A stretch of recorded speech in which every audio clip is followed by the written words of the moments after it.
yan, putang ina nyo, papatayin ko kayong dalawa. Sige. Hindi mo bibigay, putang ina. Sige.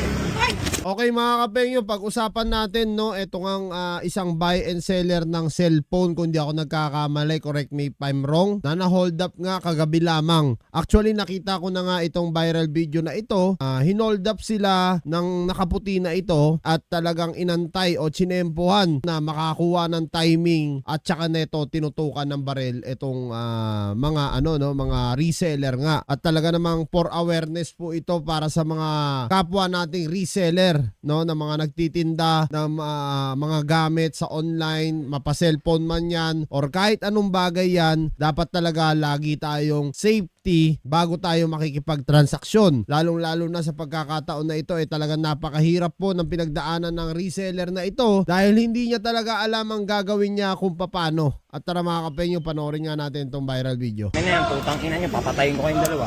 Sige. Hindi mo bibigay, putang ina. Sige. Ako, grabe. Pwede pala boss. Check nyo na lang sa inyo, check dito na lang. Sa ano na lang kaya tayo? Yung in-order natin. Dito na lang tayo boss. Oh. Simple lang yung hold upper parang kala mo hindi talaga mag-hold up Oh, check nyo muna boss. Maya mo na orderin pa na. Sabi mo wait lang. May dala ng bag yung kasama niya. Wait lang to lang. Yeah, wait. Ay, wait lang te. Check mo lang muna. Ano yung check mo tol? Ano yan, putang ina nyo, papatayin ko kayong dalawa. Sige. Hindi mo bibigay, putang ina. Sige. Nakuha agad siya ng timing. Timing niya. Tangin na kuha lahat eh. Hold up.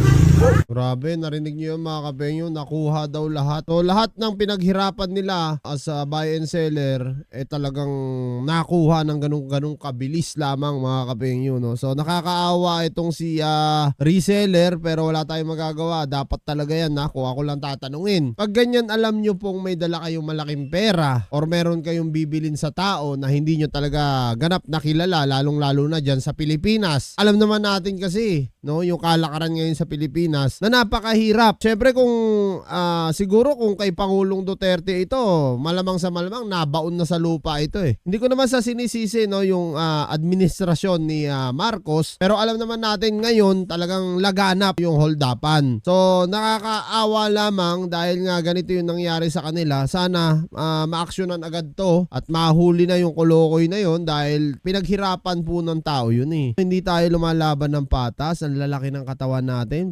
pwede tayo magtrabaho sa factory or kahit saan. Pwede ka naman magtrabaho Pero yung ganyan na mang-hold up ka, talagang walang kalaban-laban yung tao. Kawawa naman kasi lumalaban ng patas, nagtitinda, nagpupuyat, araw-araw, no, nagbabain seller, tapos ganyan yung gagawin. Kawawa talaga mga kapengyo. So comment nyo na lang down below kung ano rin yung mga opinion nyo dito at maging tayo, no, maging wais tayo pagdating sa pera at talagang kung makikipagtransaksyon kayo, much better o sa police station talaga. Para at least safety yung pera nyo at merong mga pulis na pwedeng umaksyon agad once na mangyari yung ganitong insidente.